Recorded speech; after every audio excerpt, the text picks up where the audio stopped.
અમારા છુવાડ દેત્રોદ તાલુકામાં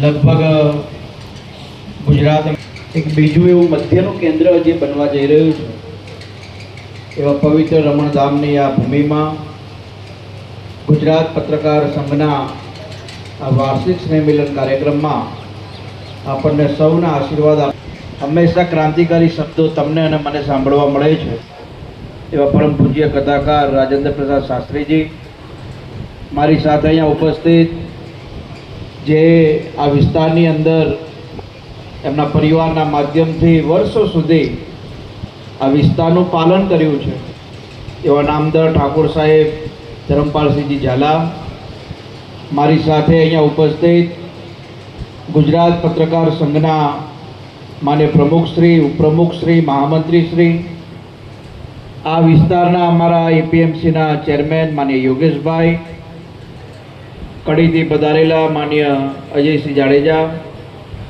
મંચસ્થ સૌ આગેવાનો, મોટી સંખ્યામાં અહીંયા ઉપસ્થિત સૌ પત્રકાર ભાઈઓ બહેનો, આપ સૌનું હૃદયના ભાવથી આજના કાર્યક્રમમાં હાર્દિક સ્વાગત કરું છું. આ વિસ્તારમાં આપ પધાર્યા છો એ બદલ પણ હૃદયના ભાવથી ધારાસભ્ય વતી આપ સૌનું હાર્દિક સ્વાગત કરું છું. આમ તો પત્રકારોનો વાર્ષિક સ્નેહ મિલન સમારોહ હોય એમાં બહુ જૂજ પ્રકારે અમારે જવાનું હોય, કેમ કે બધા પત્રકારો કદાચ રાજકીય માણસોના આવન જાવનથી સહમત હોય પણ ન પણ હોય, પરંતુ નટુભાઈએ અને ગુજરાત પત્રકાર સંઘના પ્રમુખશ્રીએ અને ઉપપ્રમુખશ્રીએ આ કાર્યક્રમની અંદર અમને બોલાવ્યા છે એ બદલ હૃદયના ભાવથી પહેલાં તો આપ સૌનો આભાર પણ વ્યક્ત કરું છું. આજકાલ તમે હું બધા જાણીએ છીએ કે પહેલાં આજથી લગભગ 7-8 વર્ષ પહેલાં પત્રકાર એટલે ગુજરાતના જે નામાંકિત જે સમાચારો હોય એની અંદર કામ કરતા હોય એને આપણે પત્રકાર તરીકે વ્યાખ્યા કરતા, એમને સ્વીકારતા. જેમ કે ગુજરાતના નામાંકિત ગુજરાત સમાચાર હોય, સંદેશ હોય, દિવ્ય ભાસ્કર હોય, ઇંગ્લિશના હોય તો ઇન્ડિયન એક્સપ્રેસ હોય, હિન્દુસ્તાન ટાઈમ્સ હોય, હિન્દીના હોય તો દૈનિક ભાસ્કર હોય, નવભારત ટાઈમ્સ હોય, સૌરાષ્ટ્રના પેપરો જોઈએ તો અકીલા, આજકાલ, ફૂલછાપ, આ બધા મહત્વના પેપરો તો નાના જે પત્રકારો હોય એને આપણે હૃદયના ભાવથી ખૂબ સન્માનભેર નજરે જોતા. પરંતુ છેલ્લા 7-8 વર્ષથી આપણે જોઈએ તો પત્રકારની દુનિયામાં સોશિયલ મીડિયાનો જમાનો ખૂબ પ્રભાવવાળો બન્યો. એટલે ગમે તે લોકો ગમે તે ચેનલ બનાવતા, ચેનલના નામે પોતે પત્રકાર બની જતા. અને લગભગ છેલ્લા 7-8 વર્ષથી આ એક ગજબનો ક્રેઝ છે. જેમ પહેલાં આપણા ઘરે મમ્મી પપ્પા આપણને એન્જિનિયરિંગ કરાવતા, ફરજિયાત સાયન્સ કરાવતા, એવી જ રીતે અત્યારે પ્રમુખ સાહેબ પત્રકાર બનવાનો પણ ગજબનો ક્રેઝ છે. હમણાં અમારા યોગેશભાઈ ઉપર એક ભાઈનો ફોન આવેલો. હવે એને ખબર નહીં કે યોગેશભાઈ અમારા એપીએમસીના ચેરમેન છે, તો સામેના માણસે એવું કીધું હું ફલાણા અમે એક ચેનલ ચલાવીએ છીએ, તમારે પત્રકાર બનવું હોય તો તમે ખાલી નામ નોંધાવી દો એટલે હું તમને આઈ કાર્ડ આપીએ. એટલે યોગેશભાઈને અમે જોડેલી. યોગેશભાઈએ થોડો મસ્તીના મૂડમાં લોલાને પૂછ્યું કે પત્રકાર બની કરવાનું શું? તો કે આપણી ચેનલમાં તોડ પાણી કરવાનું કામ ચાલતું હોય છે.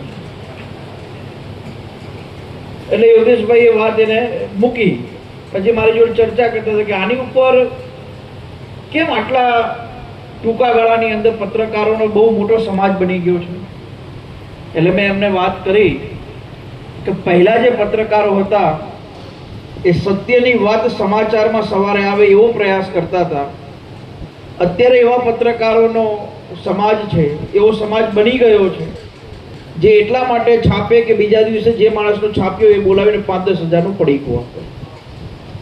હું એટલા માટે કડવી વાત કરું છું કેમ કે આ બધું થાય એટલે જે સાચો પત્રકાર હોય એ બદનામીનો સામનો કરે.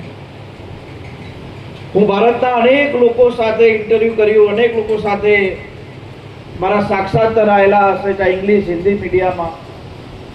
જ્યારે હું વિપક્ષમાં હતો એટલે જ્યારે મેં એક આંદોલનની ભૂમિકામાં હતા ત્યારે અર્ણબ ગોસ્વામી રિપબ્લિકની અંદર મારું ઇન્ટરવ્યૂ માટે મને બોલાવેલું. એટલે મારા 2-5 મિત્રોએ મને કીધું હાર્દિકભાઈ બધી ઇન્ટરવ્યૂ કરવા જવાય, આની જોડે ના જવાય કે કેમ કે પ્રો ગવર્નમેન્ટ સામેથી જે સવાલ પણ થતા હતા એ સવાલોમાં પણ ઈમાનદારી હતી. આજે આ કાર્યક્રમની અંદર હું તમને શીખડાવી ન શકું. હું તો નાનો છું, તમારા દીકરાની ઉંમરનો છું, કોઈના નાના ભાઈની ઉંમરનો છું.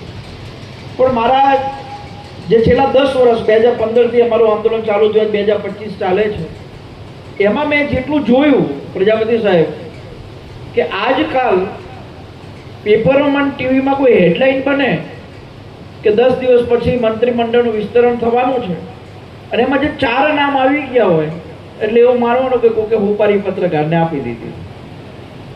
અત્યારે આવી સ્થિતિ આપણે બધી જગ્યાએ જોઈએ છીએ. પત્રકાર તરીકે એકદમ સટીક, ચાહે રાજનેતા હોય ચાહે સરકાર હોય, એના દ્વારા થતું કોઈ પણ ખોટું કામ હોય તો એટલી જ ધારદાર ભાષામાં સમાચાર પત્રોમાં આવે, એ પણ ખૂબ જરૂરી છે. ક્યારેક એવું પણ બનતું હોય છે કે સારું કામ થાય પરંતુ આ રાજનેતા નથી ગમતો એટલે એ સારું હોય તો પણ ખરાબ કેવી રીતે મૂકવું, એવા પણ ઘણીવાર પ્રયાસો થતા હોય છે. મારે આપ સૌને ખાસ વિનંતી છે કે આપ સૌ જે લખો છો એ બીજા દિવસે સમાચાર પત્રો જે વાંચે છે એ લોકો એને સાચું માને છે.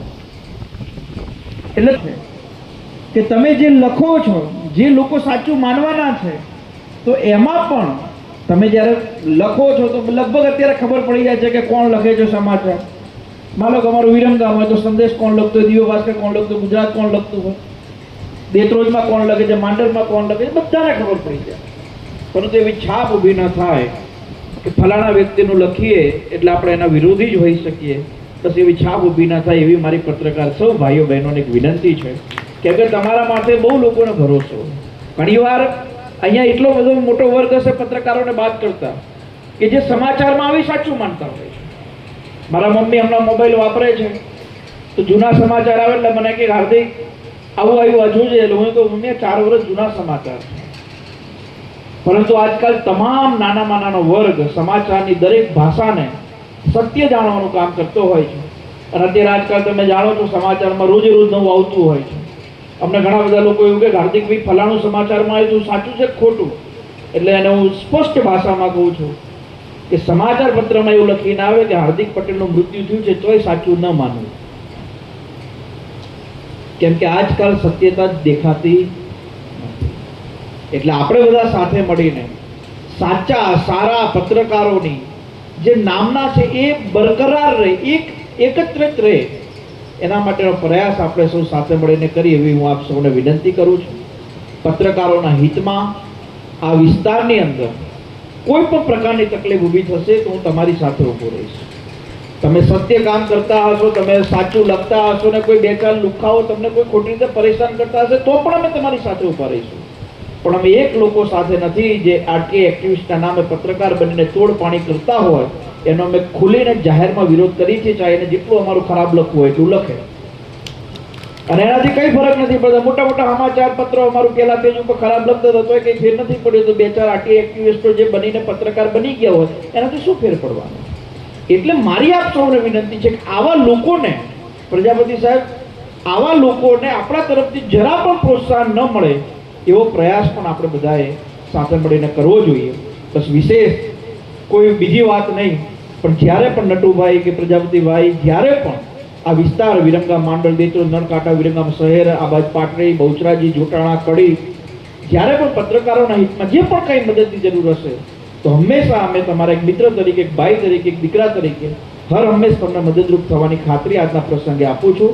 પુનઃ એકવાર અહીંયા પૂજ્ય મહાત્માઓ બેઠા છે, એમના આશીર્વાદ હંમેશા આપણી ઉપર રહે અને આ ગુજરાત પત્રકાર સંઘ ખૂબ મજબૂત બનીને, ખૂબ સક્ષમ બનીને પત્રકારોના હિતમાં, પત્રકારોના સંરક્ષણમાં જ્યાં પણ જરૂર પડે ત્યાં આ સંઘ ખૂબ મજબૂતાઈથી કામ કરે એવી પ્રભુને પ્રાર્થના કરું છું. આપ સૌનો ખૂબ ખૂબ આભાર. જય હિન્દ, જય ભારત.